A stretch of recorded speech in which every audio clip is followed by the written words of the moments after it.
L'autre élément dont je veux parler, c'est le passeport vaccinal parce que lui aussi devient de plus en plus difficile à défendre. Il y a une directive ministérielle qui a été émise il y a quelques jours, le 4 février, par le ministère de la Santé et des Services sociaux, où on dit que les personnes ayant été infectées depuis le 20 décembre 2021, donc le 25 % de Québécois dont je suis, dont peut-être plusieurs d'entre vous êtes aussi, là, bien, ces gens-là, on est considérés comme adéquatement vaccinés. Les gens qui ont obtenu 3 doses, ou même 4 comme Claire, ces gens-là sont considérés comme partiellement protégés.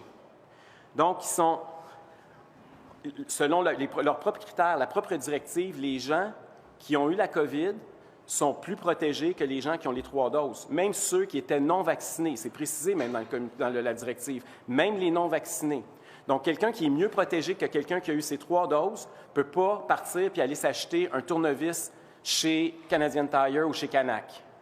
C'est ça qui se passe présentement au Québec. Le passeport vaccinal n'a plus de raison d'être. Il y a une raison pourquoi il y a des provinces canadiennes qui commencent à le lever. D'ailleurs, l'Alberta l'a fait il y a quelques jours. Je pense que la Saskatchewan, ce sera au cours des prochaines heures. Et je pense qu'au Québec, il faut véritablement qu'on s'attarde à ça et qu'on fasse idéalement la même chose.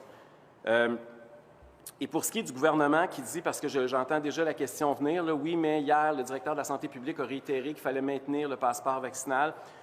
Je veux juste vous référer à ce que l'INSPQ a écrit le 1er octobre dans une réponse à une demande d'accès à l'information. Ils ont dit, et je cite, « Le passeport vaccinal est une mesure déterminée par le ministère de la Santé et des Services sociaux et pour laquelle nous n'avons pas été consultés. » L'INSPQ n'a pas été consulté, puis en fait, il n'y en a pas eu aucune consultation. Puis là, j'entends des partis d'opposition aujourd'hui réclamer des consultations. Ça, il fallait demander ça au mois d'août quand ils nous ont proposé l'idée. Aujourd'hui, c'est le temps de demander de mettre fin au passeport vaccinal.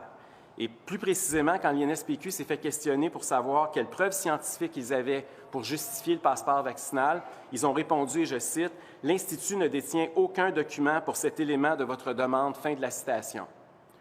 Donc, je réitère ce que j'ai dit tout à l'heure. Je pense que le temps est venu au Québec de faire comme la majorité des États ailleurs dans le monde, de lever l'état d'urgence sanitaire et de mettre fin au passeport vaccinal discriminatoire. Sur ça, je vais prendre vos questions. Vous remettez en question les avis parce que vous l'avez écouté visiblement, là, les avis que le Dr Boileau a donnés verbalement hier. Je ne les remets pas en question, je cite que... Bien, c'est l'INSPQ. Là. Je ne parle pas de l'INSPQ, je vous demande Dr Boileau hier, ce qu'il a dit hier. Est-ce que vous remettez ça en question ou non? En disant que le Dr Boileau, là, il est toujours assis entre deux chaises, puis on en parle tout le temps, puis ça fait des mois qu'on le dit, là.